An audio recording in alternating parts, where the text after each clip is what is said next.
You're watching Disney Pin Trading by Margie Offerman. Oh boy! Hello!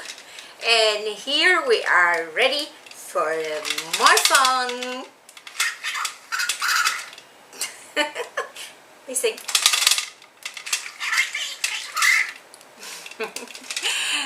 Okay, I'm always all for fun, and today maybe we're talking about something that is not so much fun for me because it is our second episode on fake Disney pins, and we've been looking at how to recognize them. We did a first episode on how to recognize a fake pin, and of course there is just so much material to cover.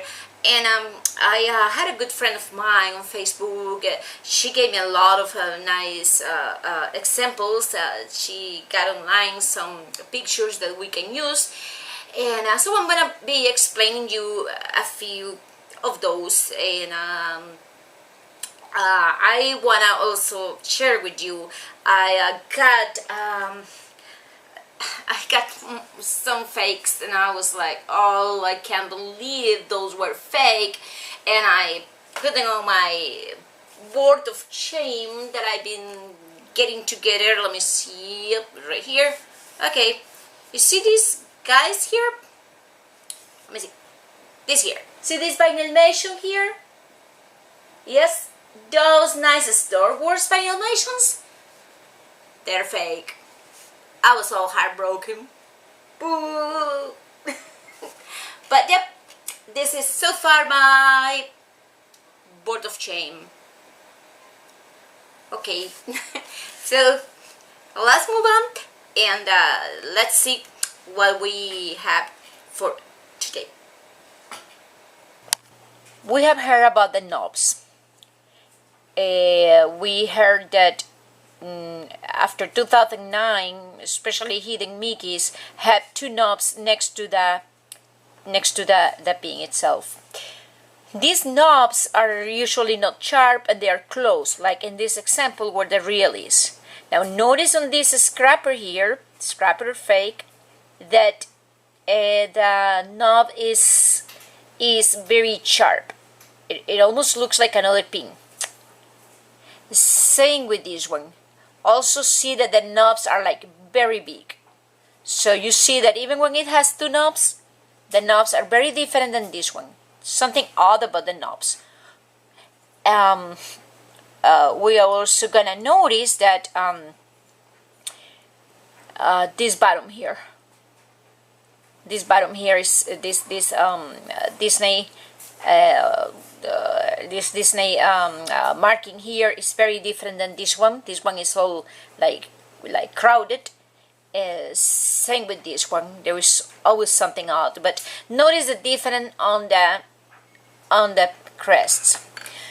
Now going back to what we were saying about the crest. Notice, like it says here, the pyramid shape is more sharp, and the fake pin is like I said is more pointy. Well, pyramid shape is more sharp, and you can, if you were to touch that part, it would be really raised. Now the real pyramid, we call this pyramid, these little things around that thing. The real pyramid is wide at the base. Is white at the base and is etched nicely. We have here another example of a fake. Notice first, the knobs are too far from the post.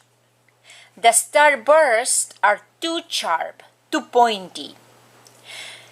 The boxes are too close to the knobs. Look at this box here and look at this box here. See, they almost touch the post.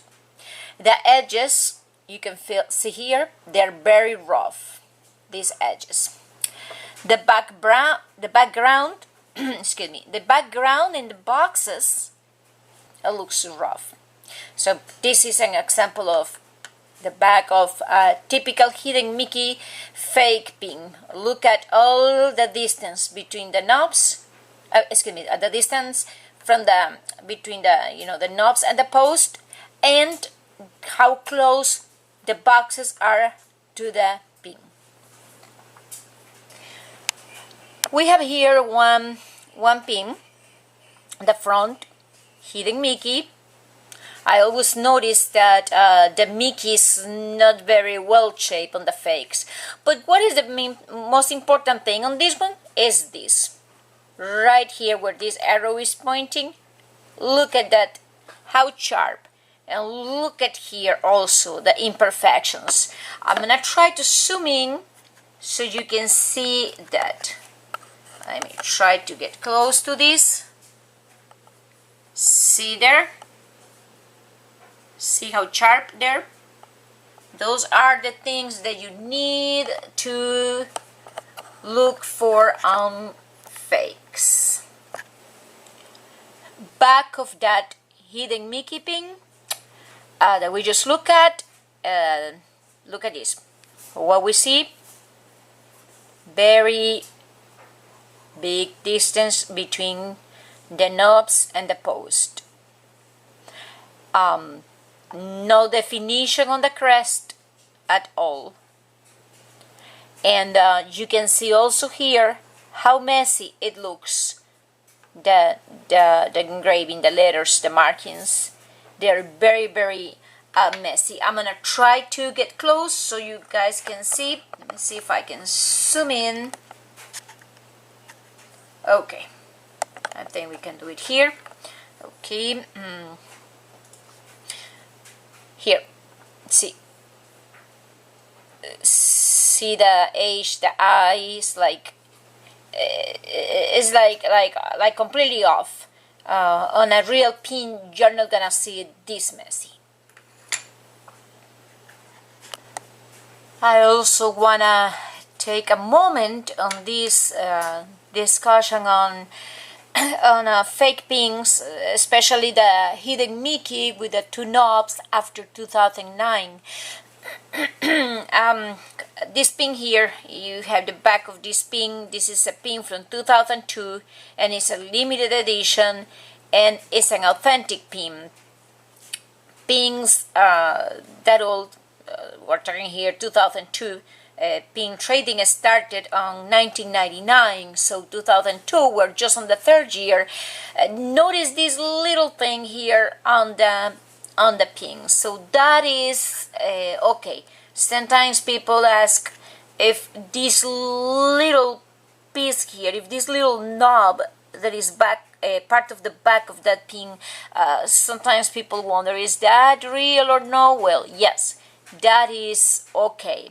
Now you'll see some fake pins with this thing, but in an old pin, this little knob here is very common. Earlier, we were using this back of this Hidden Mickey pin as an example. Winnie the Pooh pin. We showed this fake pin and how the knobs are too far, and we went through all what was wrong with this pin. Well, I want to show you the front of this pin. This is the front of this pin, and mainly I want to point here at the Mickey icon. See, it's not really well defined. It blends with the bottom. You can clearly see that this is not right, and if you were to put this pin against the light, like I've said before, you would see paint dips, you would see brush strokes, and you'd see a lot of imperfections. But this is the front of that pin that I just show you the back. That's a fake. We have here a great example of common or very easy way to recognize some of these fake pins, and is through the pattern of the back. Most of booster pack beans have a special pattern on the back and is those Mickey ears. So let's go first to the pinks. We have these two cute goofy nerds. Let's move this here and get a little close for you. Which is the real pink? Look at. See if you guys figured it out. Look at the glasses. See these glasses? See these glasses? Look at the color here. Look at the color here. Look at the color. Too light, a little darker. See it? We're gonna get a little closer. Look at the color in the face. Look at the lack of color there.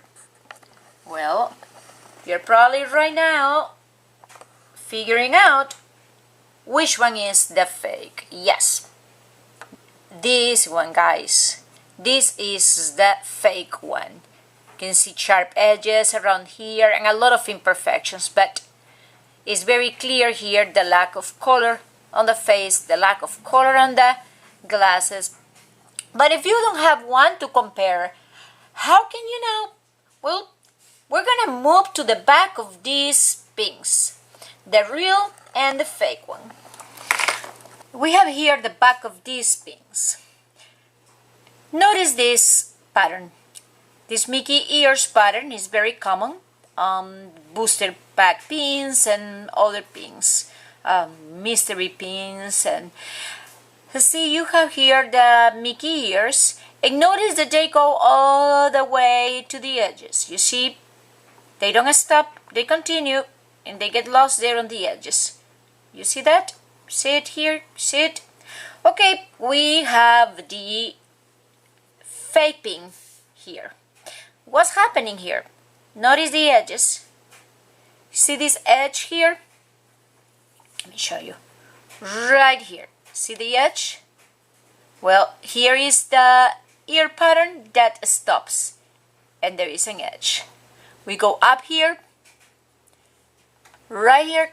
See the edges. You can see edges all over here. Edges, edges, edges, edges there. The Mickey pattern does not continue like this one. Also, it is not clear. You can barely see it here. Look at the back of the real one. How clear, how defined it is. We have here another example of hidden Mickeys. This is one of those DB, however you pronounce it. Don't make fun of my accent. Okay, DB. Which one is the real? Which one is the fake? Look at.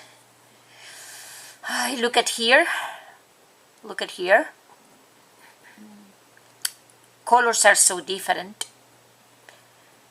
Well, if you thought that this one is the real one, well, let me tell you, you're completely wrong.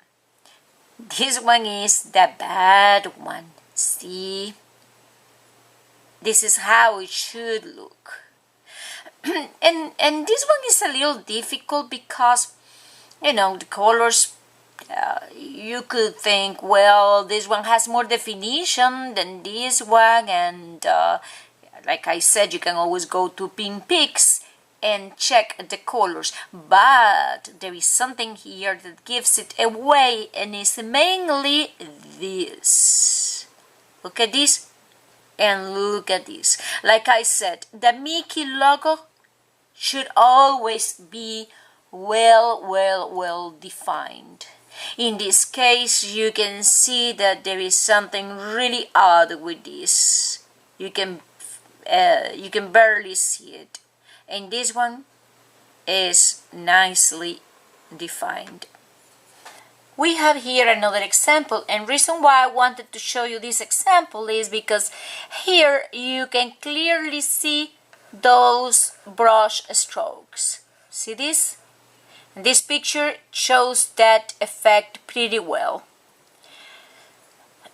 Also, of course, the rough edges there, but mainly I wanted you to see this example because this area and those brush strokes. Another good example, see the paint streaks, or what I call brush strokes. See that, like the lines, you can see them there. And look how a paint dip looks like. See the dip in the paint? Whenever you see this, it's like the paint didn't fill in completely. That is a very good sign that this is a fake pink. Now there are some pinks that have paint dips like this, some small paint dips, but they are usually very, very old pinks. I found some Disney auction old pinks that have small paint dips, but those are exceptions. On the newer pins, paint dips like that indicate a fake, especially on Hidden Mickeys. Last week we looked at this group of pins, and a good friend of mine on Facebook, she didn't want me to say her name, and I respect that, but she's awesome. She knows a lot about pins. Anyways, she sent me an email, or a message, excuse me, and she told me that on this guy here, I should bring to your attention, on this one right here, on the back.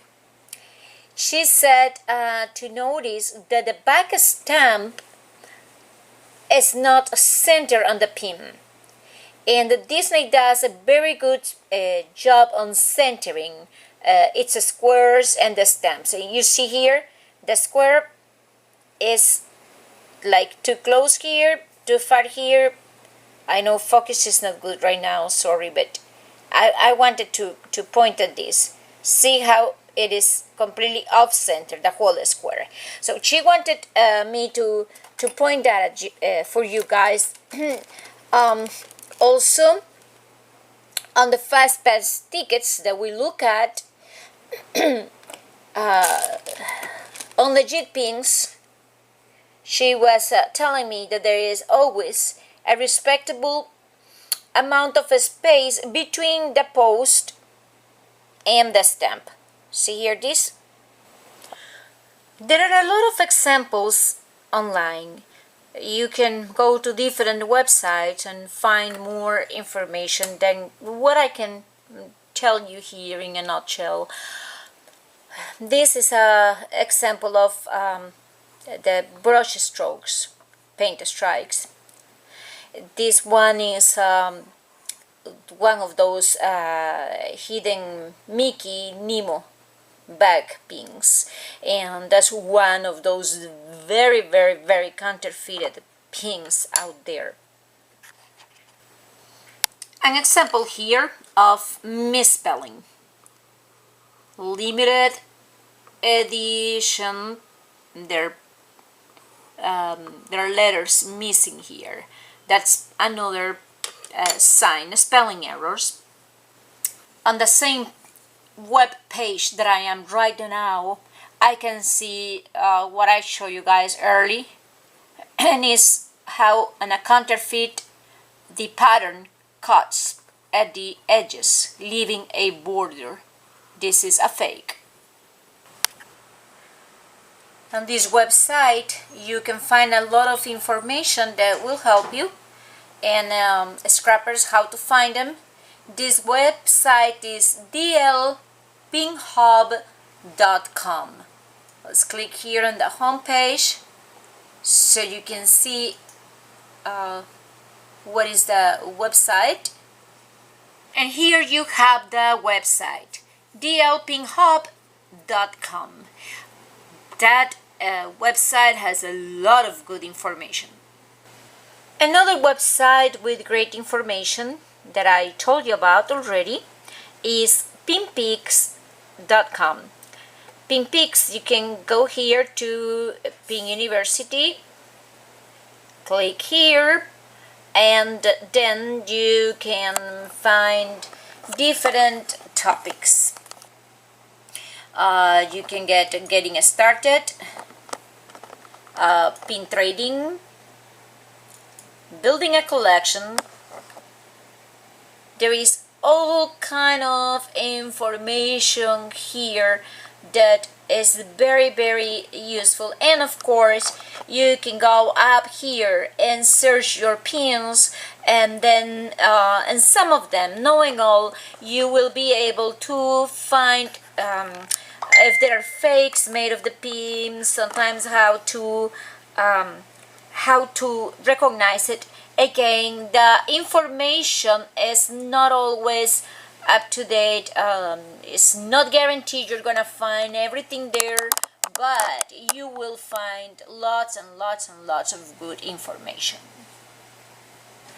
Okay, and that is all for today on fake pins. I'll be trying to look for other examples to bring you, hopefully in about probably another 3-4 weeks. See if we can have a third episode and go deeper into some of those harder to recognize. Meanwhile, here is my buddy, and he's gonna say to you, what is he saying? Oh, bless you. Did you catch a cold, boy? Something else to say, Donald? Okay, I guess he meant goodbye. See you. Oh, gosh, thanks for watching. Make sure to like, subscribe, and share with your friends. Well, that's right. Make sure to stay tuned for another video. Oh boy.